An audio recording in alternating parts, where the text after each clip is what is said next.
and Commission statements on the situation of the rule of law and democracy in Poland. I'd like to ask all colleagues to stick to their speaking time, because we have a formal sitting at midday with the President of Slovakia, and we need to be sure that we finish on time. I'd like to give the floor first to Minister Maasikas of Council.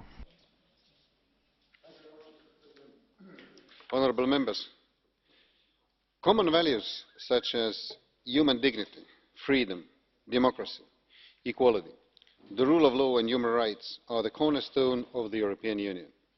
Each member state must therefore respect, protect and promote them. After the debates in January and September 2016, this is the third time the Council has been asked to intervene in this House on the situation in Poland. The continued debate on these issues shows again that the protection and promotion of the rule of law and human rights are a constant challenge. This challenge requires unwavering attention and efforts across different policy areas. The Presidency, and indeed all of us, agree that the protection of the rule of law, democracy and fundamental rights in our Union cannot be taken for granted. We also agree that there is never a time to be complacent about the state of fundamental rights protection in Europe. Our core values are put to the test every day as we are facing multiple interrelated crises, be it in the area of migration or internal security. Ensuring the rule of law is an absolute priority and has to be our joint commitment of the Member States and EU institutions together. Equally, fundamental rights need to be upheld and defended as our best guarantee for sustaining stable, open and free societies. Only 1 month ago, on the 12th of October, the Justice and Home Affairs Council had an exchange of views with the Director of the Fundamental Rights Agency, Michael O'Flaherty, on the priorities in the protection of fundamental rights. After this debate, the Council adopted conclusions on the application of the EU Charter of Fundamental Rights in 2016. These conclusions reaffirm that democracy, the rule of law and respect for human rights lay down the foundation of the European Union and our societies. A few days later, October 17th, the Council held its annual Rule of Law dialogue. This year, the specific focus was on media pluralism and the rule of law in the digital age. Let me assure you that the rule of law, including the independence of the judiciary and balance of powers, are at the heart of our concerns. And the EU is not alone. Our strongest partner is the Council of Europe, which is fully engaged in the promotion, protection and development of human rights and the rule of law. President, ladies and gentlemen, according to our information, the Polish authorities are in contact with both the Venice Commission and the European Commission following the opinions and recommendations issued. The Council has been already twice informed about the situation in Poland by the First Vice President Timmermans, and I am looking forward to the update he will now present to us on the latest developments. From the Council side, it is worth mentioning that on July 11th this year, the ECOFIN Council adopted country-specific recommendations in the context of the 2017 European semester, of which one specific recommendation concerning Poland addressed the issue of rule of law. These issues raised go to the heart of our commitment to the Union. We therefore trust that all sides will act responsibly and constructively to reach a swift solution that leaves no doubt about our core values. Thank you very much. Thank you very much indeed, Minister. I now give the floor to the First Vice President of the Commission, Mr. Timmermans. Thank you very much, Mr. President. I want to start by thanking this Parliament for its strong engagement on this issue, especially also of the Civil Liberties Committee, which I had the honour to update on the issue on the 6th of November. It is not my intention to repeat everything I said then. It would take too much time. But let me start by saying that an issue pertaining to the rule of law never only affects the country concerned. it affects the whole construction of the European Union. And this is the basis upon which I believe this Parliament's engagement is so important. I want to recall that on the 26th of July, the Commission adopted a third rule of law recommendation addressed to the Polish authorities. This was necessary after 4 laws adopted by the same would have a very significant negative impact on the independence of the Polish judiciary and would increase the systemic threat to the rule of law. 2 of the 4 laws were sent back to Parliament by the President of the Republic. The recommendation also recalled the situation of a systemic threat to the rule of law resulting from the changes to the Constitutional Tribunal, which have led to a serious undermining of its independence and legitimacy due to its complete recomposition contrary to the normal constitutional process for the appointment of judges. Moreover, the Polish executive persists in its refusal to publish a number of the tribunal's rulings. Unfortunately, the Polish reply regarding the third recommendation did not announce any concrete measures to address the issues raised by the Commission. We have now sent 4 letters to the Polish authorities since July, inviting them to meet. Sadly, these invitations were not accepted. I have not had the opportunity to talk to Polish ministers about the issue. So our exchanges have been essentially in writing. That being said, my invitation still stands, and I hope I can have a dialogue with the ministers of Justice or Foreign Affairs as soon as possible. In parallel to the rule of law recommendation, the Commission has also initiated infringement proceedings in relation to the Polish law on the Common Courts Organisation. The law discriminates against individuals on the basis of gender. This is contrary to Article 157 of the Treaty on the Functioning of the European Union and to the 2006 Directive on Gender Equality in Employment. In our reasoned opinion, the Commission has also raised the issue that giving the Minister of Justice discretionary power to prolong the mandate of judges who have reached retirement age, as well as a discretionary power to dismiss and appoint court presidents, would undermine the independence of Polish courts. Just to be very clear, the Minister of Justice in Poland is also chief prosecutor, and the chief prosecutor has now the full discretionary powers to appoint and dismiss presidents of courts. Just let this sink in for a moment. The Commission understands that on the basis of this law, a considerable number of court presidents have already been dismissed. The Commission is currently finalising its assessment of the reply of the Polish authorities in view of deciding on the next step. President Duda also presented 2 new draft laws on the Supreme Court and on the National Council for the Judiciary. The Commission now analyses very carefully these new draft laws and will follow closely the related developments. At this preliminary stage of our assessment, the Commission already notes that certain issues of these new draft laws could raise serious concerns. The Commission will continue to thoroughly and objectively assess these issues, also in light of the forthcoming opinions of the Venice Commission in December. The Commission is not alone in its assessment of the gravity of the situation. Other critical opinions have been issued on the draft laws, not only in Poland by its Supreme Court, the Council for the Judiciary and the Ombudsman, but also at European and international level. I would like to refer to the recent opinions of the European Network of Councils for the Judiciary and the Consultative Council of European Judges. I would also like to refer to the preliminary observations by the United Nations Special Rapporteur on the independence of judges and lawyers, who also takes the view that the independence of the judiciary is under serious threat in Poland today and has expressed serious concerns about the 2 draft laws on the Supreme Court and the National Council for the Judiciary. Every member state carrying out judicial reforms must respect the rule of law as one of the fundamental values to which all member states signed up when joining the EU. It is up to the member states to organise their justice systems, including whether to establish a council for the judiciary or not.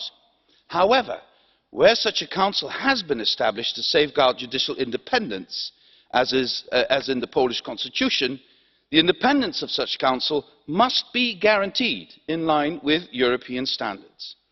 So let me recall for the record what it is that the Commission expects from the Polish authorities to avoid further escalation. First, Polish authorities should restore the independence and legitimacy of the Constitutional Tribunal as guarantor of the Polish Constitution. Second, the Polish authorities should bring the law on the ordinary courts organisation in line with union law by abolishing gender discrimination and by abolishing the Minister of Justice influence on judges through the retirement regime and the dismissal or appointment of court presidents. Third, the Polish authorities should bring the law on the National School of Judiciary in line with European standards on the independence of the judiciary by eliminating external influence on assistant judges, notably again by the Minister of Justice. And finally, the Polish authorities should bring the two new draft laws on the Supreme Court and on the National Council for the Judiciary proposed by President Duda fully in line with EU law and with European standards on the independence of the judiciary and the status of councils for the judiciary. The legislative process on these two draft laws, which is about to commence, will provide a key test for the Polish authorities to show to the outside world whether or not there is willingness to respect the rule of law and take full account of the Commission's concerns and the forthcoming opinions of the Venice Commission. The Commission is looking for a real, constructive dialogue in order to redress the rule of law situation in Poland. This Parliament's support for our efforts is essential if we want to succeed. Thank you very much, Mr. President. Thank you very much indeed, Vice President Timmermans. I now give the floor to Mr. Lewandowski, who has 5 minutes. Dziękuję. Thank you. This is the 5th time the European Parliament is reacting to abuse of power in Poland. Abuse of power is what it's all about. Recently, in the center of Warsaw, there was a case of self-immolation by somebody who said he had to explain to foreigners that Poland was not the same thing as the Polish government. Following democratic elections, the Polish government has committed abuses of power. People did not know they were voting for politicians who were going to erode the independence of the judiciary, pull the country into debt, harass peaceful demonstrators and tolerate racism, xenophobia and neo-fascism on Poland's streets. This can all be very clearly seen. It cannot be hidden. There is no new Iron Curtain. The media have also been appropriated and serve the government.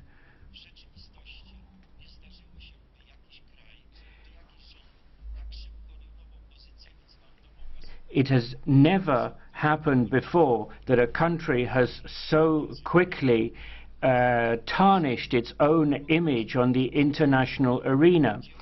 We could be proud of Poland. There are polls in the highest office in the European Union. Poland has taken a lead in the Eastern Partnership and the Energy Union. But this isn't just about Poland's image, about money and influence. The trouble with Poland's isolation, Poland's self-exclusion, is not in Poland's interest. We should have learned the lessons of history. It is as though the Polish curse is back. A free, democratic Poland has friends in the free, democratic community of the European Union, not in Turkey or Belarus. The free world considers Poland as part of the family. The rest of the world is reminding Poland of certain principles based on wisdom. for how to create a free society and how to protect that society from dictatorship, how to organize an economy for the sake of future generations. These are all principles enshrined in our constitution and union treaties. When those are breached, those who breach those principles take people's freedom away, but ultimately they also take people's future away. It is inconvenient for the present government when we remind them of how they behaved in opposition. When in opposition they organized all sorts of hearings and events based on lies and half-truths. In December 2014, the leader of PIS said it's good that there were public hearings in the European Parliament on the threat to democracy. We're in the Union and this is our Parliament. Indeed, that's absolutely right. This is the European Union, this is our Union, this is our Parliament, but we don't want to have these debates. We want the world to be proud of Poland. We don't want to be embarrassed for who we are. I now give the floor to Mr. Gianni Pittella. 4 minutes.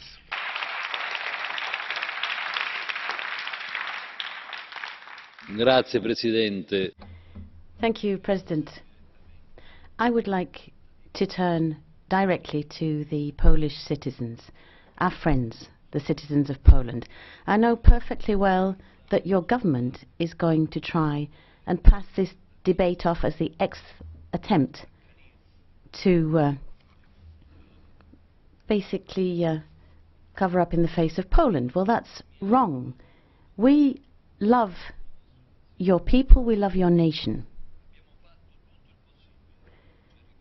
We have done everything possible, as the Vice President Frans Timmermans has pointed out, to keep the dialogue with the Polish authorities open, and we are continuing to do that even now.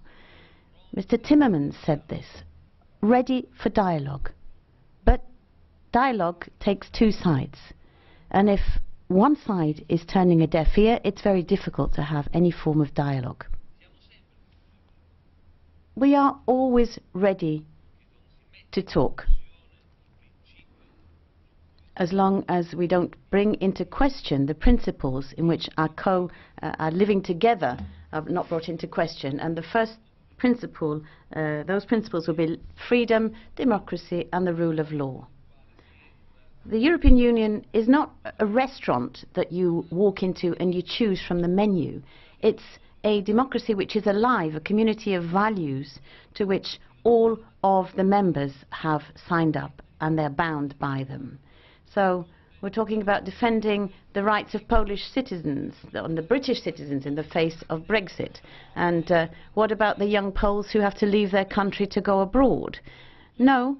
We are all being held hostage, basically, by the Polish government, which doesn't come along to Brussels to deal with the issues faced by its citizens and continues to provoke us with this closure it's showing.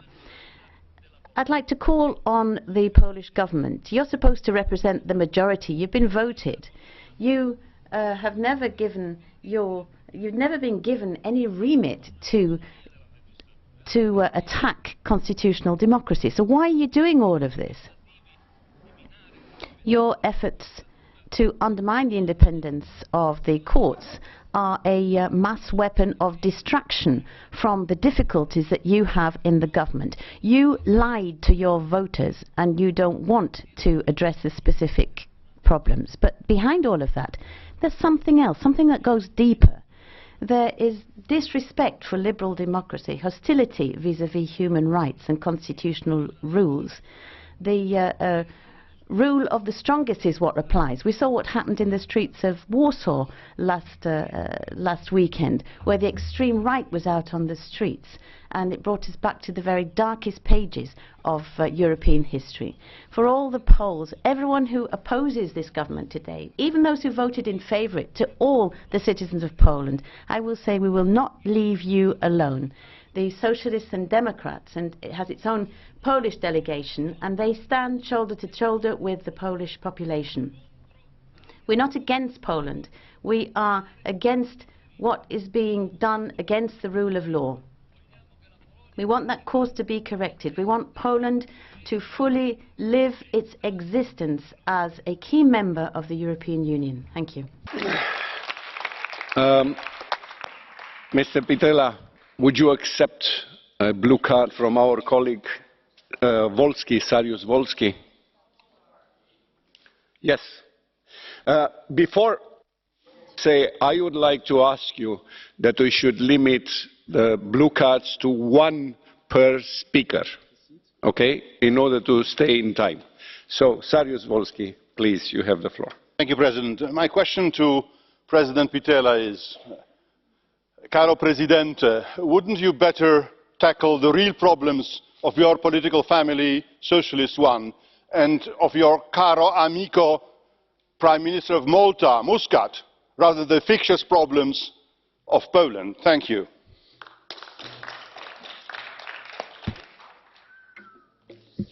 È davvero ridicolo.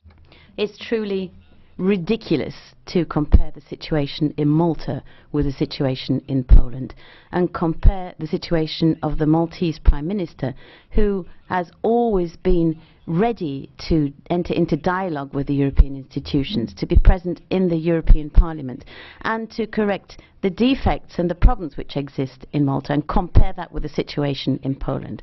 So let's not make these comparisons. Again, it's another weapon of distraction. To put in the same boat Malta and Poland, I'm sorry, it's a historic mistake. I now give the floor to Professor Legutko for 6.5 minutes. Dziękuję bardzo. Thank you very much, ladies and gentlemen.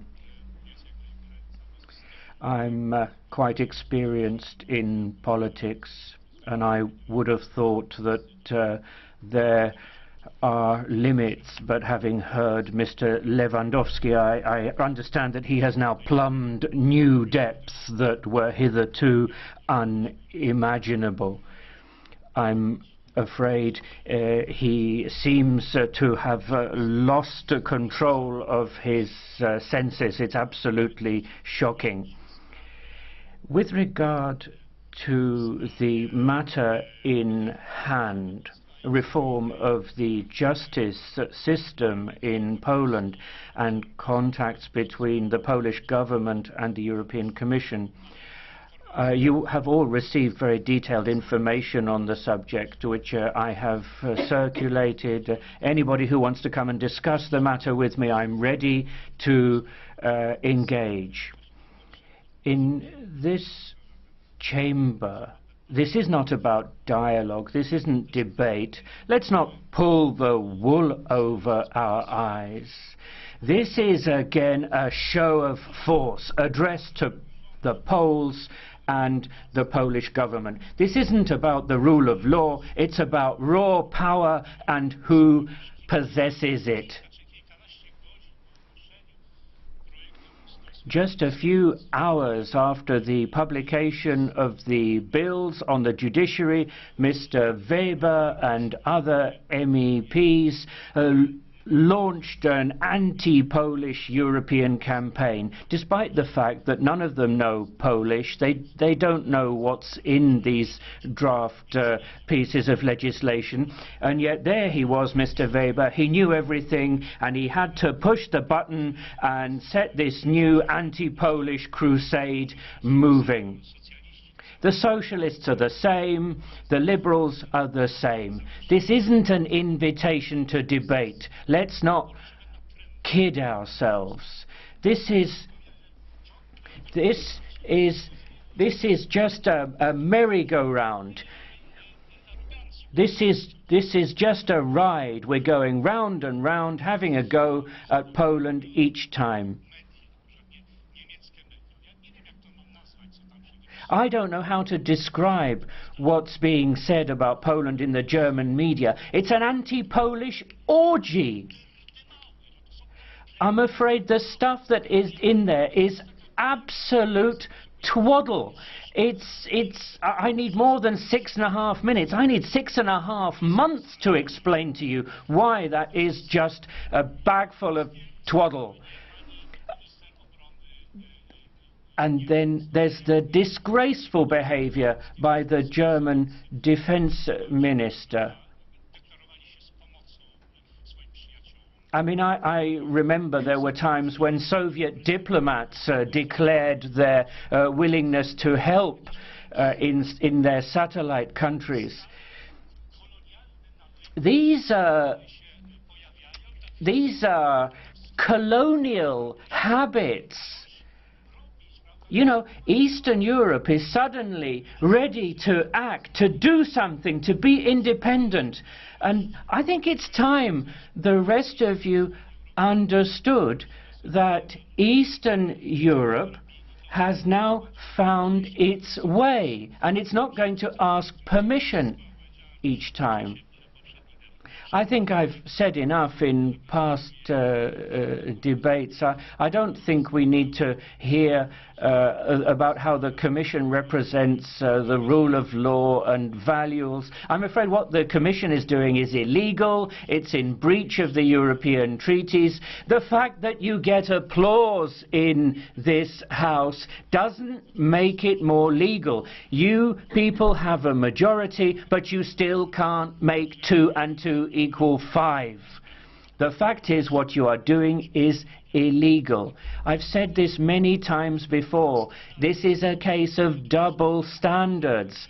Double standards which the Polish people equate with the name Timmermans. I'm afraid we've seen this before. When you, sir, referred to Spain, nobody really understood what you were trying to say. But I'm afraid if you talked about if the same thing happened in Poland as happened in Spain, you would be like St. George fighting the dragon in your attitude to Poland. The Commission has the unfortunate habit of ignoring what Poland says. The Commission refers to dialogue, an invitation to talks. This is neither dialogue nor an invitation to talks. It's an ultimatum. What you are doing is you're saying this has to be done, and if it isn't done, you shall be punished. That is a funny kind of dialogue. That's dialogue Commission style. Shakespeare called this the insolence of office.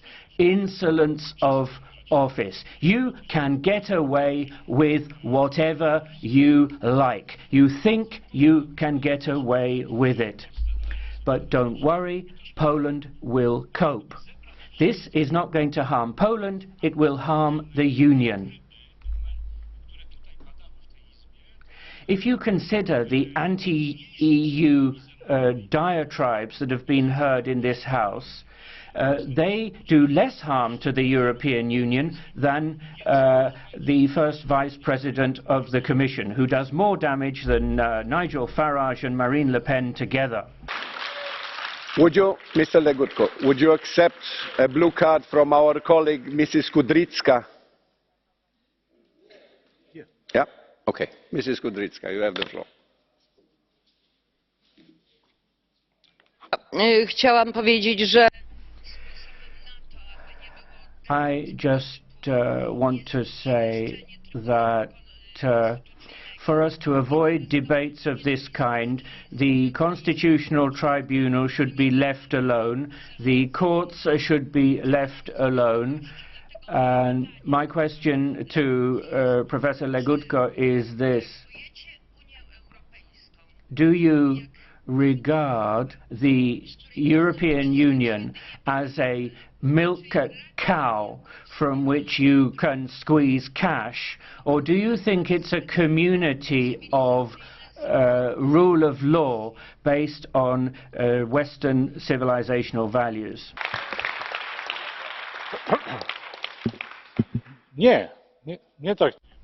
No. No, we don't regard the European Union as a milk cow. As for the Constitutional Tribunal, let me remind you that you and your party wanted to fill the entire Constitutional Tribunal with your stooges. But Mr. Timmermans back then had his eyes closed. You know, if his political friends do scandalous things, he doesn't notice. Did you say anything, sir, on the subject? Look, you can smile at me all you like, but I'm afraid it's not an answer. Thank you very much. That the question would take 30 seconds and the answer would be equally 30 seconds. Now I'm giving the floor to Mr. Verhofstadt. Mr. Legutko, why you don't stay for the debate? Why you are leaving? No, because I have to say something to you. I have to say something to you. Your attack to Mr. Lewandowski, I find it outrageous. If there is one sensible, reasonable colleague of us, sometimes even a little bit boring, then it is Mr. Lewandowski. And to say that he has lost his senses, well, I think it's the Polish government that has lost his senses, and not Mr. Lewandowski. Saturday, Mr. President, there were 60,000 fascists marched in the streets of Warsaw. Neo-Nazis, white supremacists. And I'm not talking about Charlottesville in America, I'm talking about Warsaw, Poland, at 300 kilometers, more or less, of Auschwitz and Birkenau. Well, I have to tell you, I thought that it should never happen in Europe, and that it should never happen also in Poland. And certainly not in Poland, because we have not to give a lesson to the country Poland. That's not the point.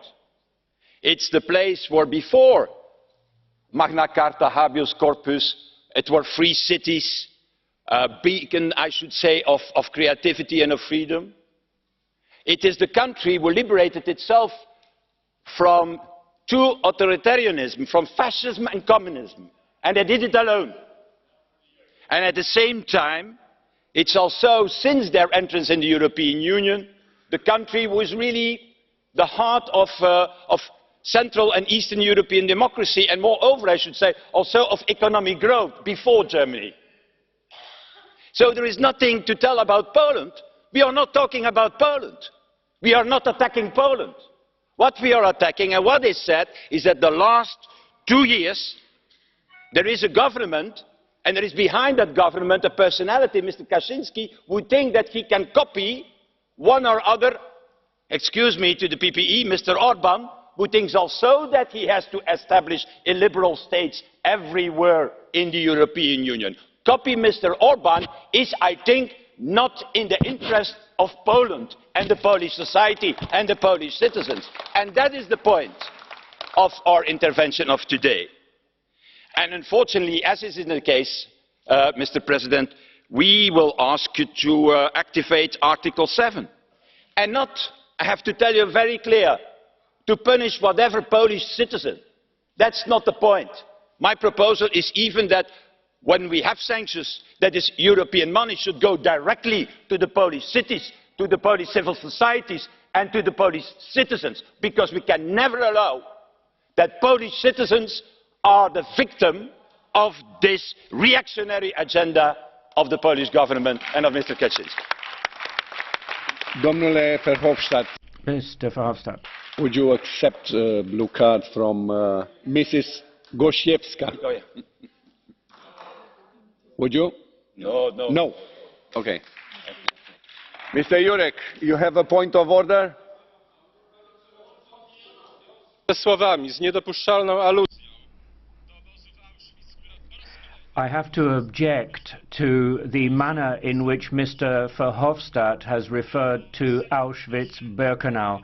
I would like to ask the presidency of the House to deal with this matter. This language of hate must stop. Am luat notă. I have taken note and give the floor now to Ms. Spinelli for 2 minutes. Grazie, Presidente. Thank you, President. I would like to turn to my Polish colleagues, particularly those representing the party in government, and I want them to understand that we are not punishing a member state, that we respect the multiple sovereignty which has to comprise this union.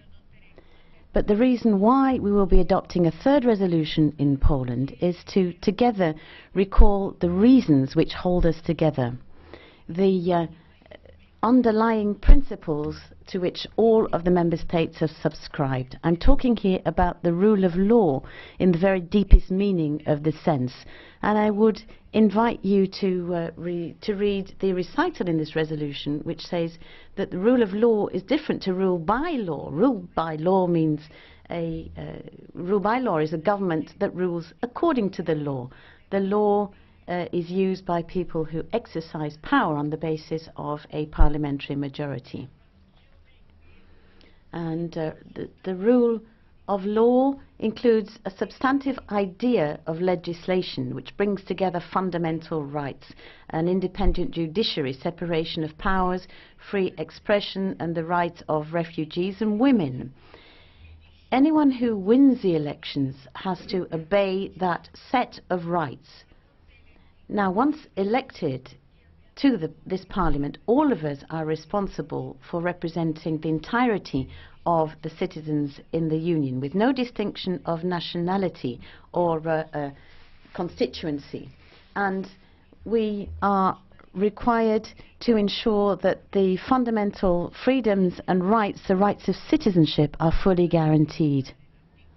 In calling for Article 7(1) to be triggered, all we are calling for is to respect that commitment and that we should shoulder our responsibility of continuing an open dialogue with the government of a member state.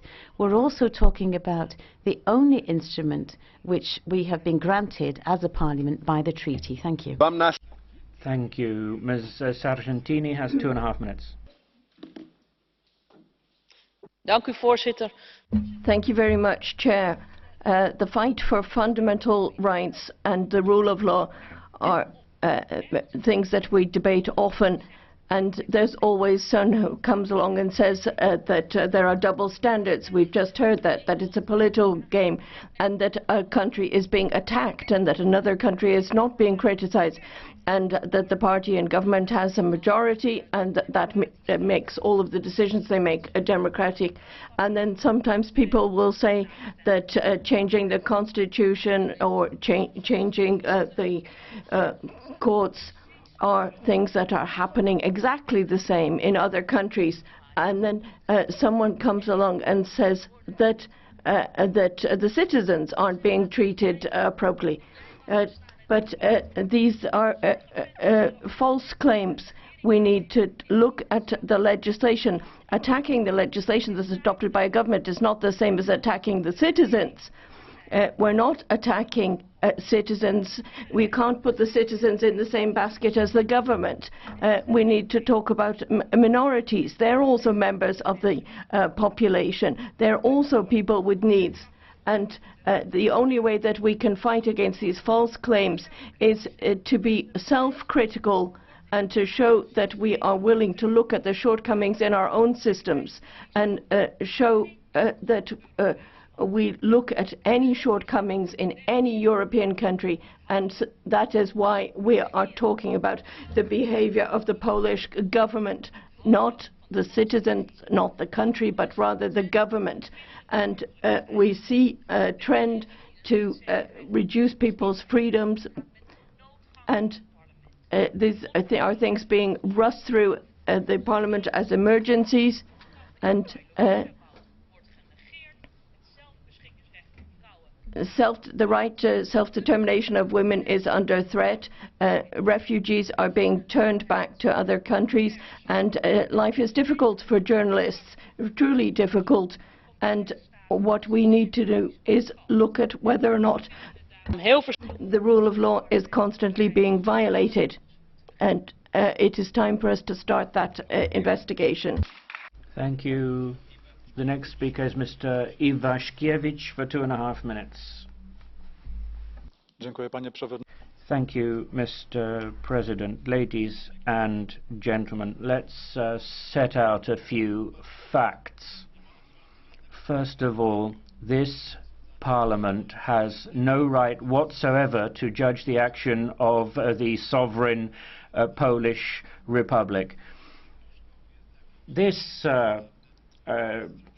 European Parliament is a European joke. Yet on the other hand, we have a country, Poland, which has been around for more than 1,000 years. And Poland will be around for several thousand years more, while this House will end up in the dustbin of history. A number of Polish politicians are raising issues here in order to bury some of the things going on around them back home. For instance, in the context of privatization. I'm afraid they are guilty of treachery, of treason, and they think that they are going to regain power with the help of Brussels and Berlin. At the same time, in Spain, everything is fine. 700 people injured, political prisoners, but it's fine. Germany, there is political censorship, but everything's fine. In Belgium, where the military is patrolling the streets because they're worried about Islamic terror, and yet Belgium is fine. But for some reason in Poland, it's not fine. A government is delivering on its manifesto promises. This is lies. This is shameful lies, this debate. On the 11th of November, we celebrated Poland's restoration of independence. We regained our freedom thanks to the phenomenal work of dedicated politicians and our committed Polish society. In the Second World War, it was the UK and France that were guilty of the loss of Poland's sovereignty. I believe in freedom. I think you should get your own house in order and leave us alone. Mr. Iwaszkiewicz. A blue card from our colleague, Mrs. Jaakonsaari. Okay, Mrs. Jaakonsaari, you have the floor. Thank you, Mr. President. Sir, you talked about the government being legally elected, and that's true. My question to you: when a government is legally elected, can that government do whatever it likes? Given that Poland is an EU member state and the EU is based on values and the rule of law, can a legally elected government really do what it likes, or is that abuse of power? Szanowna Pani. Madam, I'm not a fan of the government. I'm in the opposition, but I oppose primarily the values of the European Union. The values of the European Union are not the same as European values. I oppose bureaucracy. I oppose the manner in which European officials interfere in the internal affairs of the Polish state. Domnul Marusik. Mr. Marusik has 1 minute. Dziękuję bardzo.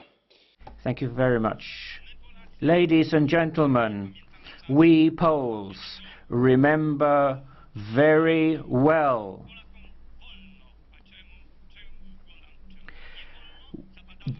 When Moscow took the decisions about what we could and couldn't do, our political freedom was determined in Moscow. Much has changed since then, but for us Poles, what has happened is that the limits of Poles' political freedom are determined in Brussels and Strasbourg.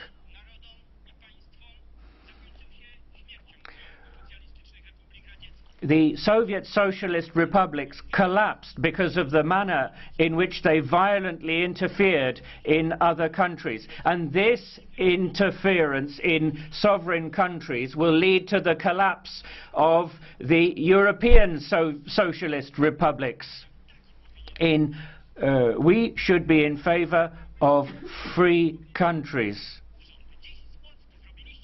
You've turned Poland into a whipping boy. This is what people are saying in Poland. Take your hands off Poland. Enough.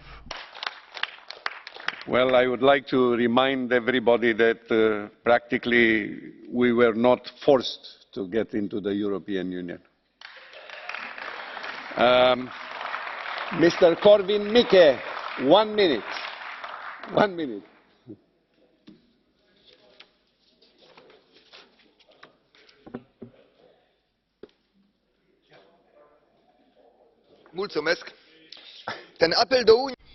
Thank you.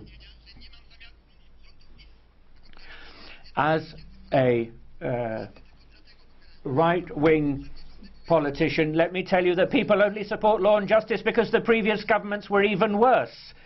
And the European Union supported previous governments. Timmermans' attacks increased the popularity of PIS because Polish people don't like external interference.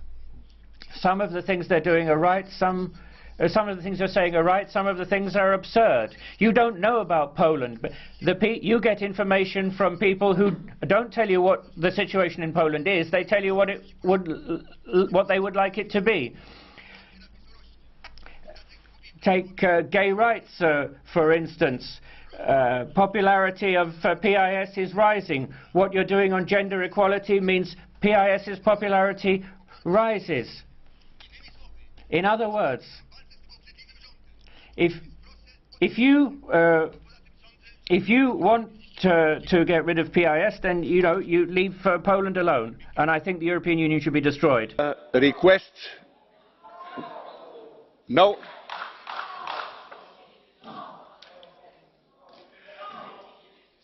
Listen. The only person who has the right to accept or not to accept, because we said that it's 1 blue card per speaker, is Mr. Mikke. So Mr. Mikke accepts the request from Mrs. Becerra Bastericea. Okay. Señor Korwin-Mikke. Well, every time you open your mouth, Poland should cringe in shame. Poland is in all of our hearts. We all love Poland, but we love solidarity. We admire their courage and innovation. But you were just talking about the government that's in power. It's undermining, destroying the rule of law in Poland. You were saying that we are increasing its popularity because there's a stance against the homosexuals, and there's your position on women as well. What are we supposed to do? Gag women? I don't know. I don't understand this. Europe loves Poland because Poland is Europe, and I represent the Poles exactly as you do, and probably better than you. Could you maybe answer that? Thank you.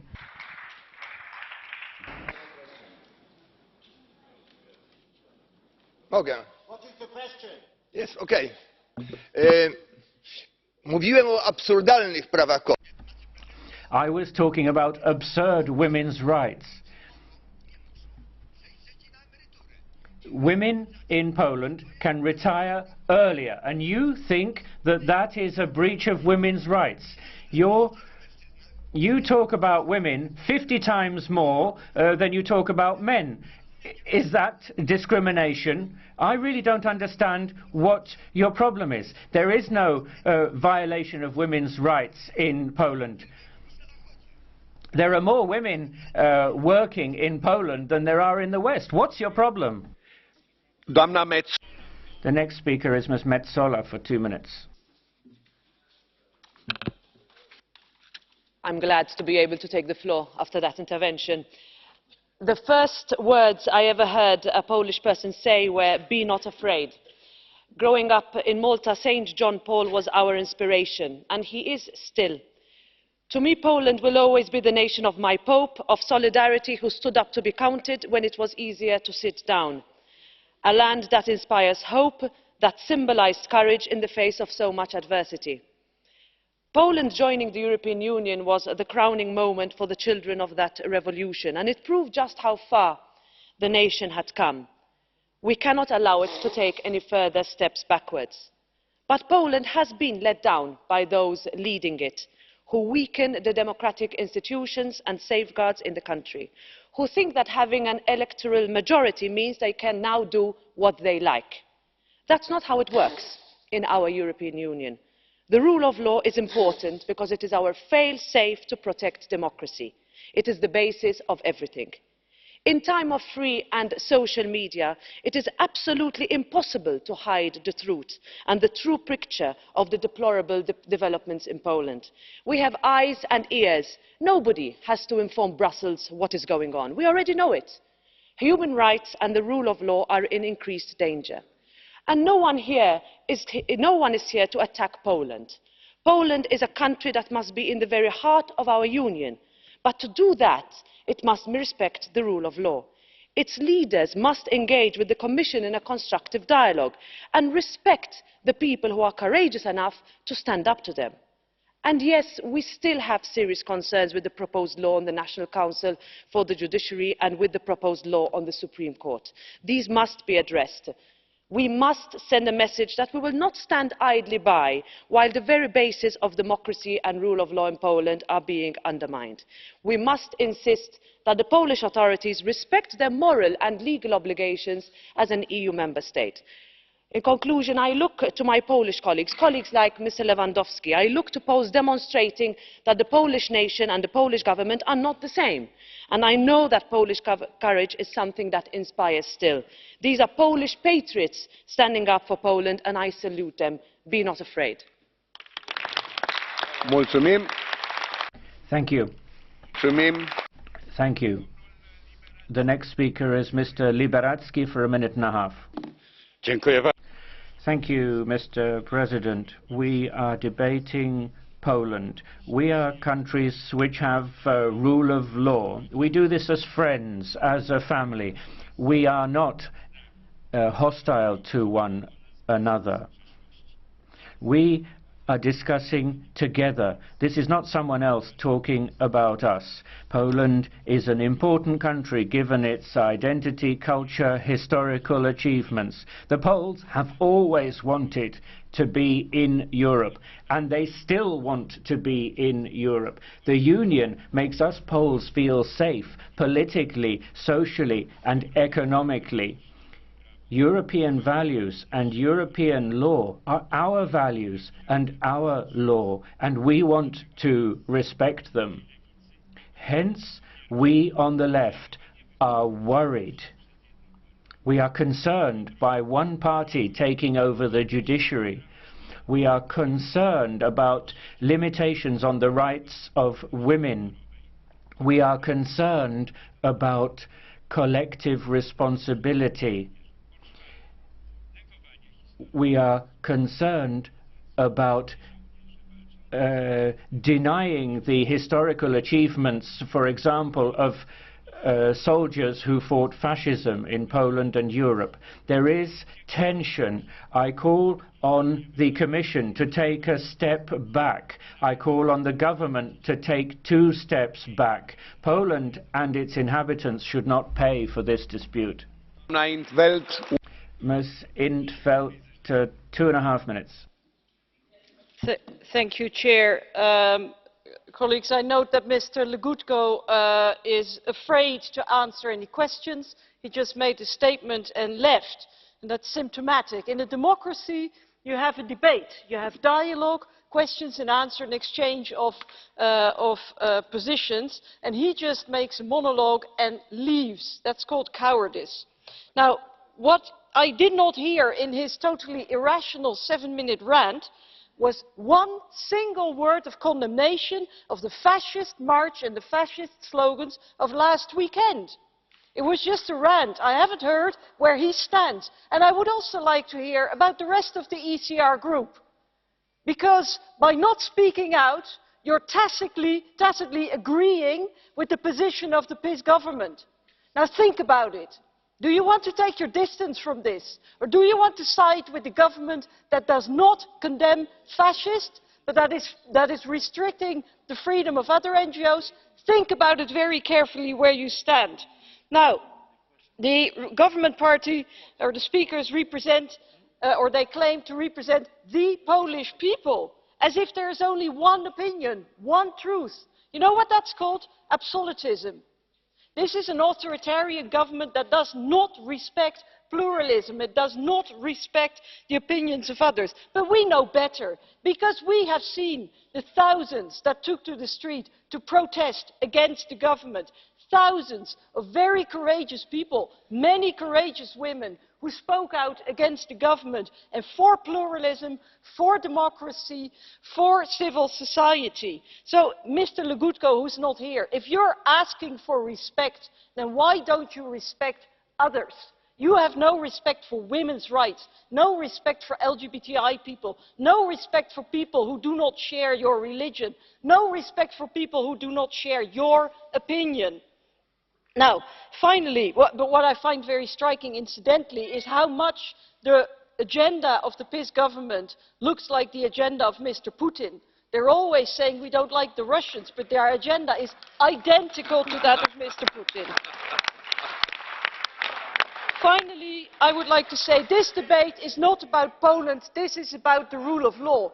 And I welcome the words of the Council, but now we need some action. We need a real broad mechanism that applies to all the member states and that does not leave it to the member states themselves to judge themselves, but we need a broad, independent mechanism as has been proposed by the European Parliament. Thank you. Mrs. in 't Veld, would you accept a blue card from our colleague, Mr. Zlotowski? No. Sorry. There's one. Mergem mai departe. Let's press on. The next speaker is Ms. Björk. 1 minute. Tack så mycket. Thank you very much. There's an interruption. I'd like there to be silence. Anyone to accept a blue card? That's it. So, I'm here. please continue. I'm here, Mr. President. Tjoho. Okay. Situationen I Polen och I Ungern är... The situation in Poland and Hungary are very serious. We're talking here about a threat to the rule of law. Now, we share that view of things, as colleagues have who've taken the floor. We see that there's a violation of the rights of women, and it is the link with the attack on democracy, but also the attack on the rights of women, and with an increasingly fascist approach. Now, a lot of colleagues don't seem to be seeing that. There are a lot of Polish people who do see what's happening, and that is why they are protesting, and that is why we must offer our support to these people. The Parliament should recognize the situation, and we need to send a very clear signal in favor of democracy, women's rights, and against racism. And you can count on our support, and I hope that you will be able to count on the support of all of the colleagues, and that everyone can understand the link between the rights of women, democracy, and the rule of law. Thank you, Ms. Reintke. Mr. Coburn, sorry. Would you accept a blue card from Mr. Coburn? Nope. Nope. She said no. I'm sorry. Mrs. Reintke, 1 minute. It's a series of monologues. It's not a dialogue. Yeah, it really is a pity that Mr. Legutko is not here anymore, because otherwise, I hate to break it to him, but he is not Poland. He's representing one voice in the Polish debate. And I have actually asked my Polish friends what they would like to hear in this debate being mentioned. And in no time, dozens of people answered by messages, mails, comments, and many points were brought up, amongst others, the government's reaction or the non-reaction to the fascist march last Saturday, LGBTI rights, minority rights, the question of free elections, free media, independent courts, the cutbacks on NGO funding, teachers' rights, the question of the Bialowiecka forest, and also over and over again women's rights and sexual and reproductive rights that were mentioned by Polish citizens, and I wanted to bring this up in the debate. But actually the story that took my breath away, I must say, was the story of Piotr, a middle-aged man from a small city in Poland who actually burned himself in the middle of Warsaw in protest of this government. And he wrote a manifesto bringing up demands that he would like to see considered by the peace government in Poland. And I think that one thing that he was saying really struck me, that despite the fact that he wants people to stand up against this government, he said, "Remember, however, that the peace electorate are our mothers, brothers, neighbors, colleagues and friends. This is not about fighting a war, this is about creating a dialogue, and I think it's on us now and Mr. Timmermans to create this dialogue and to stand up for rule of law and for Polish citizens." Thank you very much. Thank you. Mrs. Reintke, our colleague Mr. Coburn would like to address you. Mrs. Coburn would like to address you. Would you accept the blue card? Yes? Is that?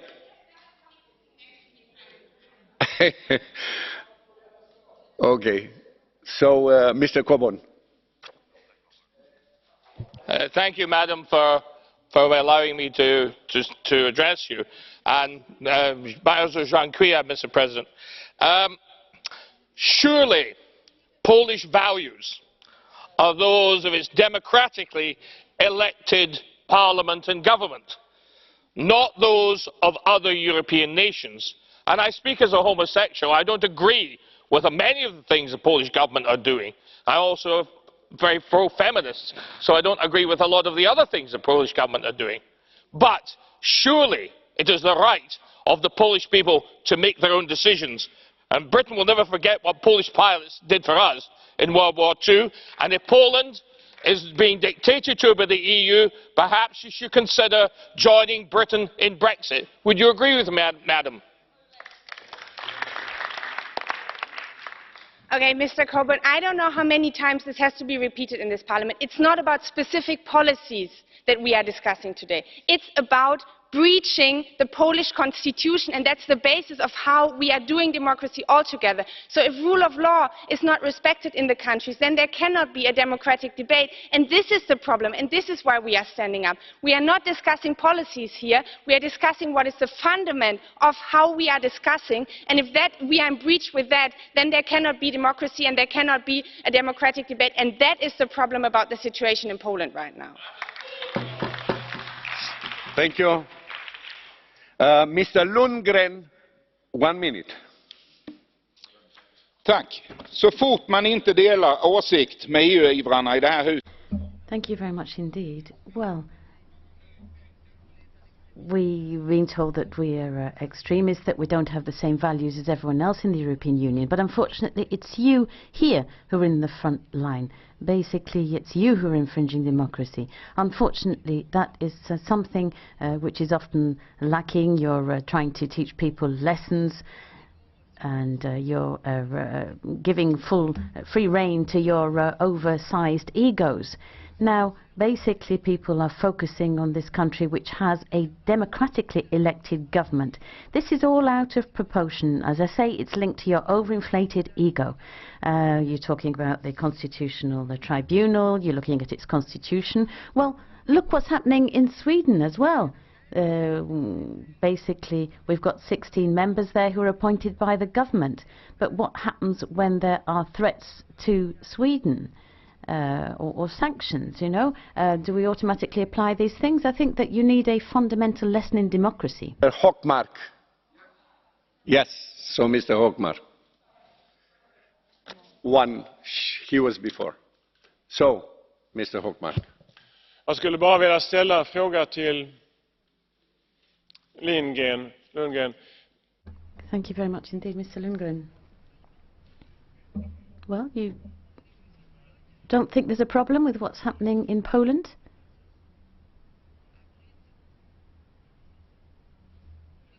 Where the government is apparently protecting or saying nothing about a racist demonstration. You don't see there's a problem with that when the Constitutional Tribunal is being politicized? Because that's what we see happening right now. You don't see that as a problem in what's happening with democracy and rule of law in Poland? Givetvis är det så att det finns problem. Det finns det i alla länder. Vi har Well, there are problems. There are problems across the board. We've got the same problems in Sweden because we also appoint the members of the Constitutional Tribunal. So we've also got problems in Sweden, you know, as we've heard for Poland. But I do refuse to accept that either Brussels or Strasbourg should, as an authority, be able to get involved in the internal affairs of a state and can try and force an image onto a country. We need some sort of national direction. It's something I will always stand by, and I will continue to do it for my own country as well. We are 15 minutes behind the schedule, so I want to remind you this. So if you agree, we could stop the blue cards, because some of them are not answered, others are rhetorical. So I think you know that this would help if we stop the blue cards. So if I am in agreement with you in this respect, we would go that way. Mr. Zylstra, 1 minute. Ja, voorzitter, dank u wel. Voorzitter. Thank you very much. Poland has introduced a number of modifications in a democratic way, and Mr. Timmermans is criticizing that and undermining democracy. And Spain has people in prison, and Timmermans supports the Spanish version of democracy. The independence of judges is said to be the most important, but what Mr. Timmermans doesn't note is that the same organization says that judges are less independent in Spain than they are in Poland. And so there's this selection going on. And why does Mr. Timmermans think that this is not a violation of European values? Poland is a democracy. If the voters want to vote for one party, they can do that. They can vote, make a different choice. Thank you. The next speaker, Mr. Saryusz-Wolski, 1 minute. Wobec realnych problemów korupcji. There is corruption, breach of rule of law in Malta. Commissioner Timmermans does nothing. Is that because the Maltese government is from your socialist family? We heard all sorts of lies about Poland from you.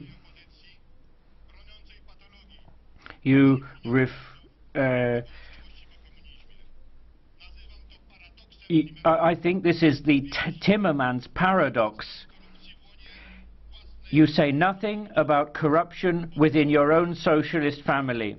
You attack those who have a democratic mandate, who really are fighting corruption, who are removing the disease, the communist legacy in the judiciary. And you are supporting those who want to maintain that diseased judiciary. I'm afraid Poland needs to be reformed. The solidarity revolution is not finished yet. Thank you. Mr. Engel, 2 minutes. Thank you, Mr. 25 years, no democracy, no democracy. I will hand the floor over to Elmar if he prefers, but otherwise I will relay it. I find it exceptionally funny that somebody should use the language that you should just use after having spent virtually your whole political life serving the very system that you now condemn. It's a little strange, but well. What I wanted to say is that Mr. Timmermans has really encapsulated it all when he started, when he said, what was that? I hope I can have a dialogue with the Polish authorities. And we're not having a dialogue with the Polish authorities. We're not having a dialogue with the Polish government either. It's again a bit like yesterday. Poor Mr. Maasikas, who has to stand up here for something which, well, I'm sure he would rather not have to stand up for. The Polish government is absent, just as absent as is their loudspeaker that we have in this house, who gave out a 7-minute statement about essentially not much, and then left with most of his colleagues and did the rest of the morning with the Polish press, his friends, I suppose, outside of the plenary hall. This is the way in which this Polish authority, this Polish government, this Polish majority acts. And Sophie in 't Veld was totally right when she explained that. It's apodictic, it's absolute. We are all wrong. We have no idea what's happening there. We get it all wrong, and they are all right. The problem in Poland is that they are trying to change the state and to model it so that generations to come will have no chance to change it back for the better. And that is the thing that we have to be concerned about, because there are the millions and millions of Poles, probably half of them, more than half of them, that would still make up a pretty big member state, who want a future in Europe, who want a democratic future, who want a future in a free society, who want a future in a society where you're allowed to think, to speak, to demonstrate, and to be what you are, not what supposedly God wants you to be. Those Poles we are standing up for, because they have chosen to be part of a European society, and that is why we care. They are not only sovereign Poles, they are also sovereign Europeans, and they want their sovereignty over thought, over speech, and over behavior back. Thank you. Mr. Weidenholzer has a minute and a half. Thank you, Mr. President. It's a shame that Mr. Legutko is not here anymore. I would have said that Europe is not a supermarket where you can go in and choose what you like. Europe is a common home. We moved in of our own free will, and the same rules apply to all of us, the criteria of Copenhagen. Rule of law and democracy first and foremost, and that also involves the independence of the courts, particularly the Constitutional Tribunal. For 2 years there have been a problem with that in various different forms, and people have been blaming the other side. But we can't continue like this, colleagues. The point is that this ongoing constitutional crisis has to be solved. All of European observers agree on that, including the Venice Commission. The European institutions have the right and the duty to draw the Polish government's attention to this. But we're seeing that this government thinks it can do whatever it wants to do, and that's in contradiction to the treaties. So it's very positive that the Commission is taking its role as guardian of the treaties so seriously. All call for dialogue have fallen on deaf ears, but as representatives of the populations of Europe, we have our duty to support the Commission in what it's doing, and we want clear measures to be introduced. As in this specific case, the triggering of the Article 7 procedure and an investigation in a competent position of the situation in a competent committee. And we're doing this because we love Poland. Thank you, Mr. Paksas. 1 minute. Pone pirmininke, teisės viršenybės ir pagarbos demokratijai terminai. Chair, the rule of law is being discussed in the European Parliament, but the discussion is a little strange following the discussions that we had about Spain and having seen what happened in Spain. And now we know that politicians from Catalonia are being condemned. There have been judicial reforms, and Poland is trying to resolve problems related to migration and other issues, and now Poland is being judged for all of these actions. And the European Commission says that it is treating all member states equally. and all heads of state and government repeat that the problem in Catalonia is an internal matter for Spain. But why is it that when we're talking about Poland, the situation is not the same? Decisions and institutions in Poland are legitimate. It is an independent country. Thank you, Schaffhauser. 1 minute. De quel crime est accusé? What crime is Poland accused of in its legitimate government? The crime of truth. Poland refuses to bow to the media and their lying propaganda organized by the globalist Europeanist oligarchy. A crime of justice. Poland refuses mass immigration imposed by Germany for its economic growth, whereas the Poles they have to go abroad to find jobs. The crime of sovereignty. Poland refuses to leave the sovereign power of peoples in the hands of the judges, because justice is done in the name of the people. You're accusing Poland of being Poland, of resisting, as it knows how to do, to the oppression of the new European order. And it's being accused not to protect its own identity by facing up to other world religions which force their ideas upon people, religions which are against the laws of God and the law of man. Therefore, Poland remains Poland. It stood up to communism and Nazi barbarity, and it will face up to what's happening from Europe as well. Long live Poland. Thank you, Mr. Synadinos. 1 minute. The President. This report is based on opportunistic ideas, and basically we're seeing that the Union is getting involved and meddling in national affairs, and we're talking about the rule of law here. But what we're calling for, basically, from the Commission, these rights belong to the Council and Member States. They have the right to rule their country, and governments have a right to introduce the policies that they want and to exercise their own sovereign rights. The Union is undermining hope and optimism here, but basically it's standing up in the interest of certain countries against others as well. And this basically is an ongoing situation. We've seen this reflected in the monetary situation which has been imposed upon my own country as well. A sovereign people has to depend on the people who live in that country, and they should not be this meddling from abroad. Thank you. Thank you. Ms. Corazza-Bildt has a minute and a half.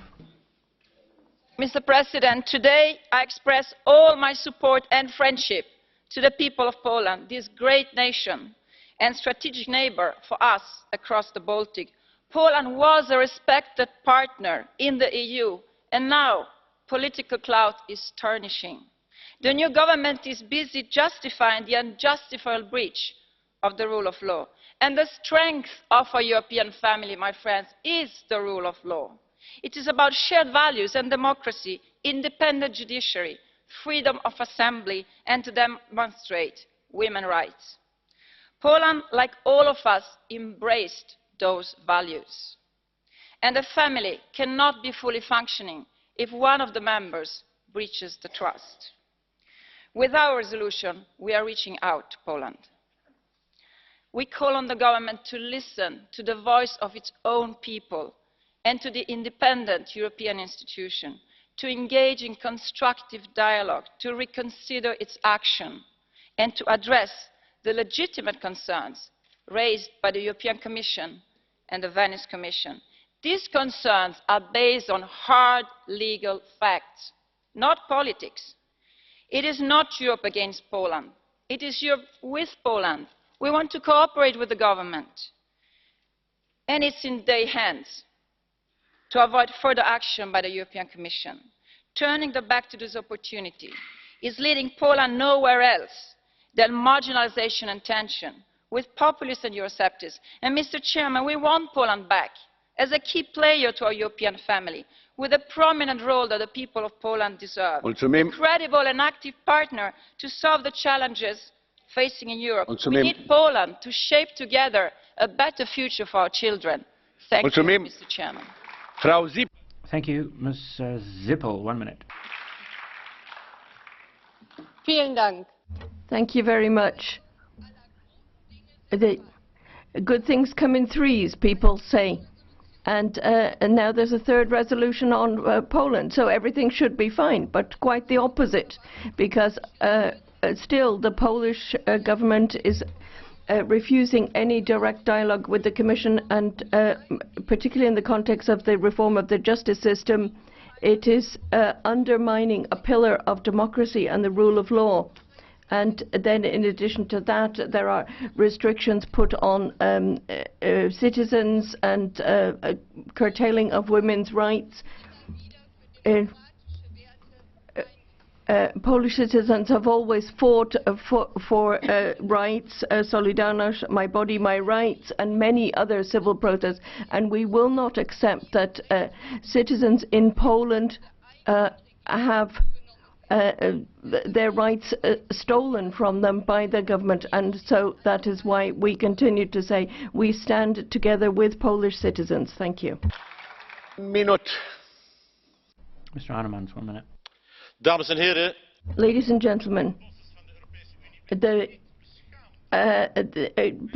leaders of the European Union, aren't you ashamed that despite the fact that the Polish people who showed us the way out of communism, Mr. Timmermans, perhaps you thought that the rule of law in the Soviet Union has to be respected, and the Polish people have told us how you, but here they're being told just to follow the rules. And what about what is happening in Spain and the brutal way in which the Catalans are being dealt with?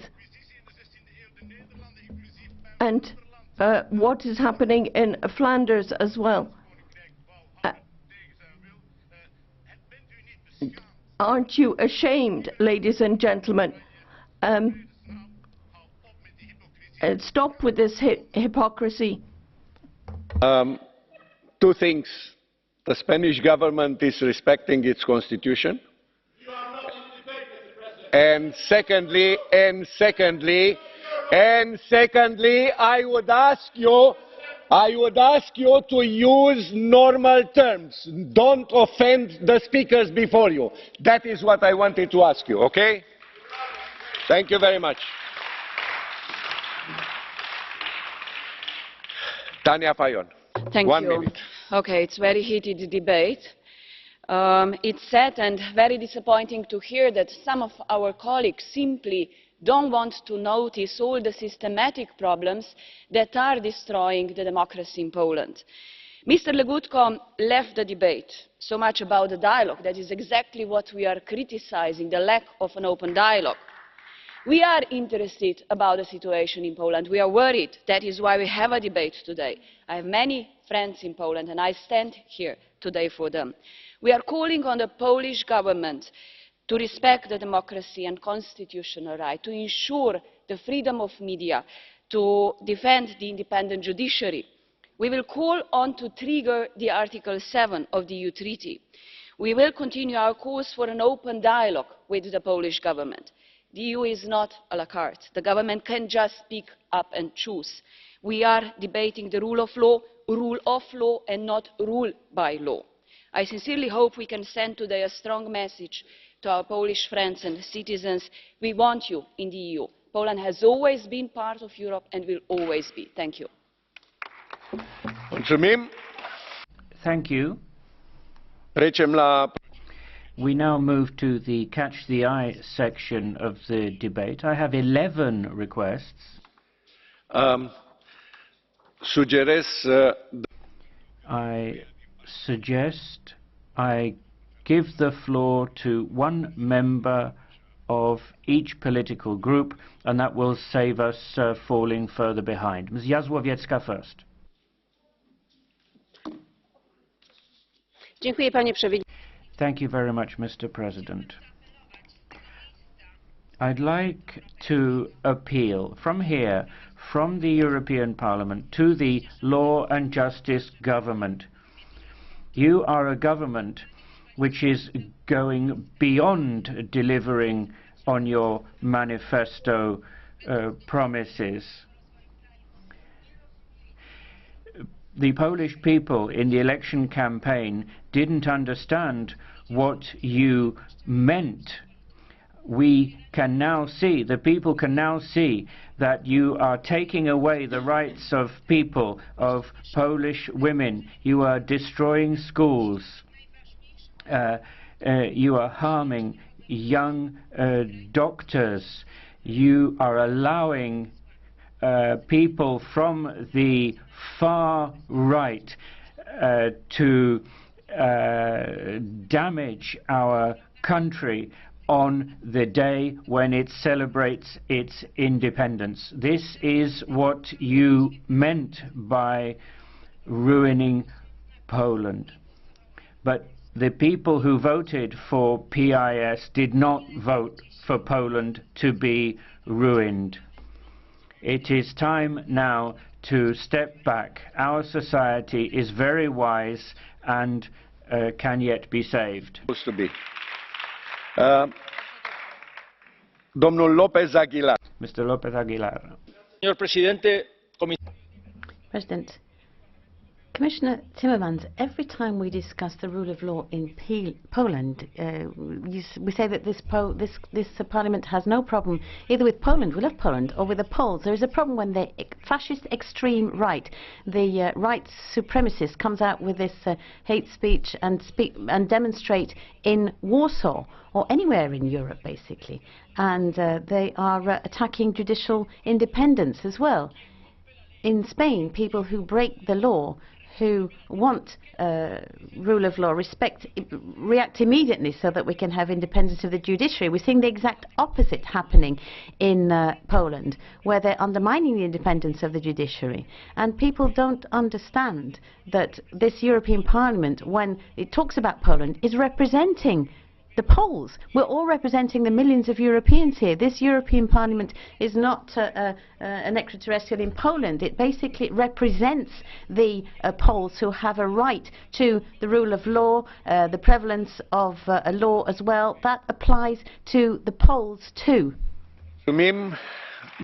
Thank you. Ms. Tomasic.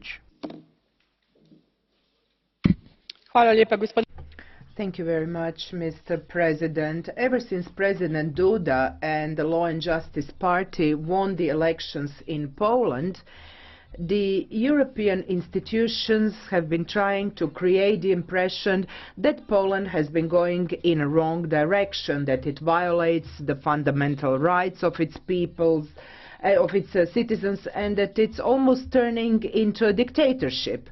But the reality is very different. All the polls indicate that Polish citizens are still very enthusiastic about their membership in the EU, and the governing party enjoys the support of some 45 to 50% of voters. So the problem is rather different than what is being served to us. The pro-European Polish people have a different vision of the Union from the one held by the European establishment. And if we continue to preach to the Polish people from Brussels, nobody should be surprised if Poland becomes a new UK. You can ignore people's wishes only as long as people allow you to do it.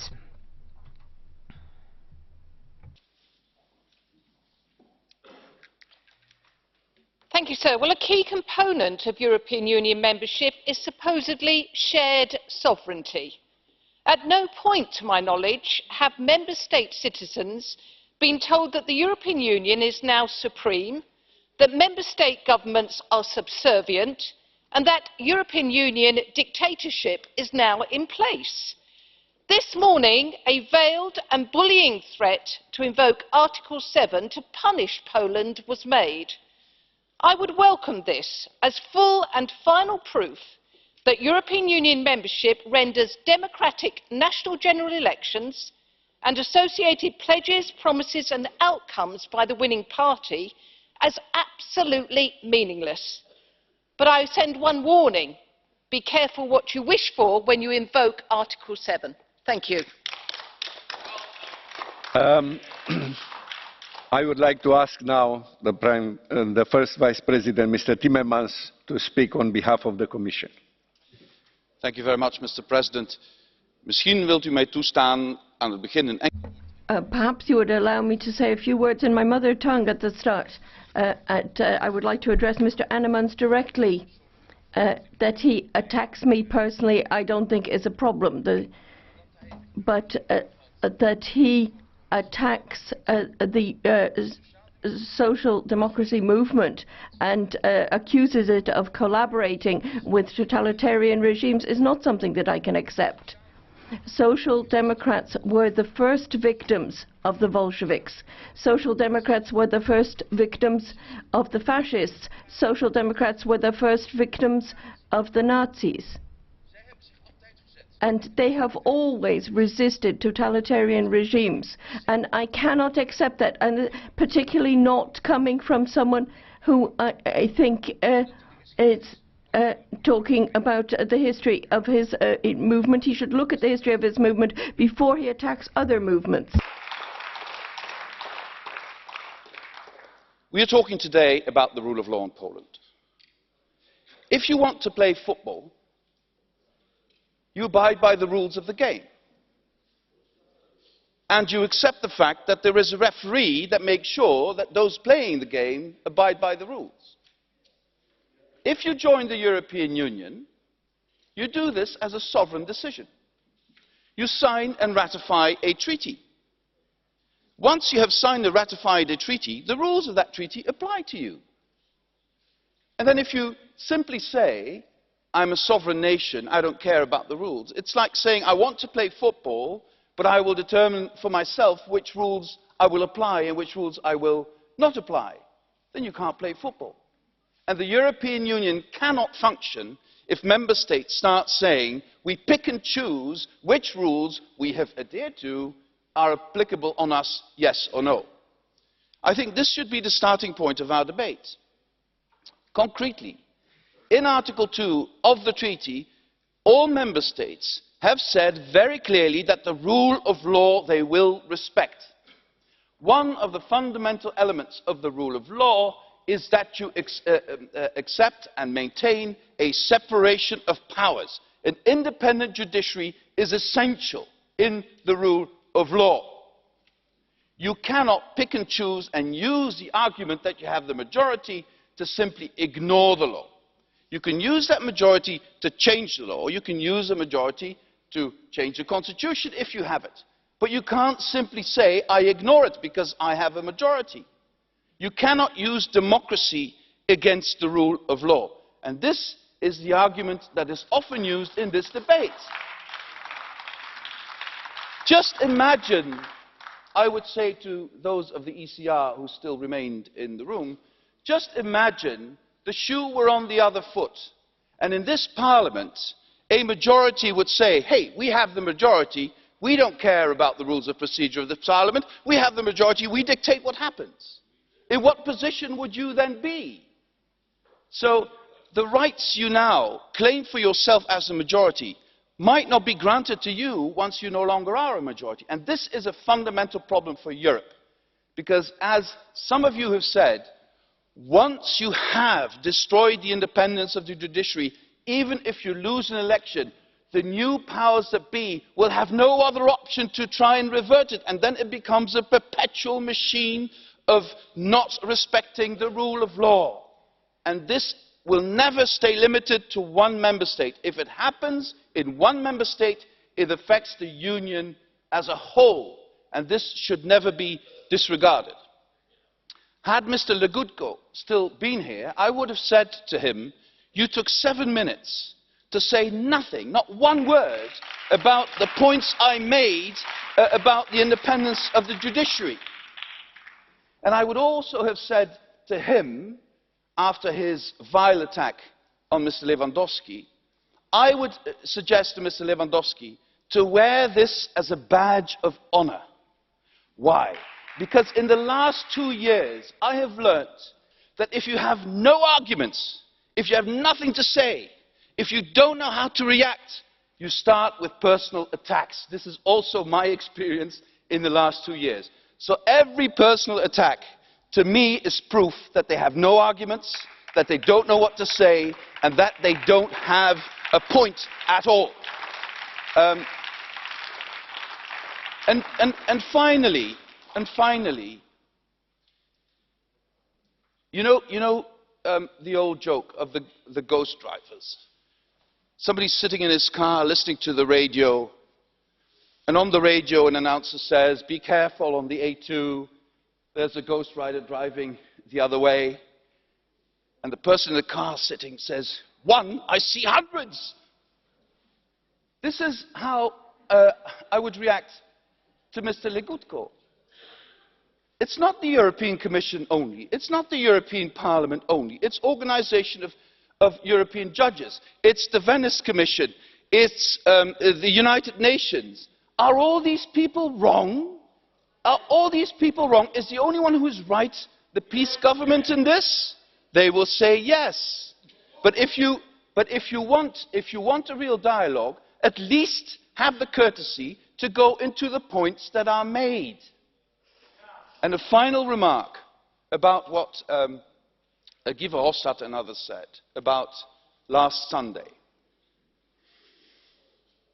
There is a very thin line between proud patriotism and, I would say, terrible nationalism. It's a very thin line. I admire proud patriotism. But I also believe that all those who believe in proud patriotism have a responsibility to not let that slide in terrible nationalism. Because if we fall in the trap of nationalism, we bring back to life the most terrible parts of European history. And some of this was seen on the streets of Warsaw last Sunday. And I do applaud the fact that President Duda clearly said that he distances himself from the expressions of extremism, of anti-Semitism and other expressions. Thank you very much. Thank you. I now give the floor to Minister Maasikas to close the debate. Thank you very much, Mr. President, honourable members. Let me assure you once again that the Estonian presidency and the Council as a whole attach great importance to upholding the rule of law and fundamental values within the EU. This debate of today has once again reminded us that the EU is better at solving problems between its members than within the members. That's what the EU was created for. It is also worth reminding that the effectiveness of the EU rests on the delicate balance between respecting the sovereignty of its nation states and pooling their sovereignty to make those states stronger together. Nevertheless, it is clear that all members have to comply with fundamental freedoms, democratic standards and the rule of law. I am not in a position to state more at this stage. I speak as the Presidency of the Council and therefore in the name of all its members. But the Council will, however, continue to follow this issue very closely. And now a more personal remark. I have heard some comparisons between Moscow and Brussels during this debate. Having had to live myself in the Soviet Union, I find these comparisons utterly inappropriate. Those who make these comparisons don't know either Brussels or Moscow, or don't want to know, or don't want to remember. Thank you very much. Grazie. Buongiorno a tutti. Thank you. Good morning, everyone. Thank you to Mr. Maasikas. Thank you to Commissioner Timmermans for having been with us this morning. I have received two draft resolutions at the conclusion of this debate. The debate is now closed and the vote will take place today. We now move to the next item on the agenda, which is the Council and Commission statements on the winter plan for asylum seekers.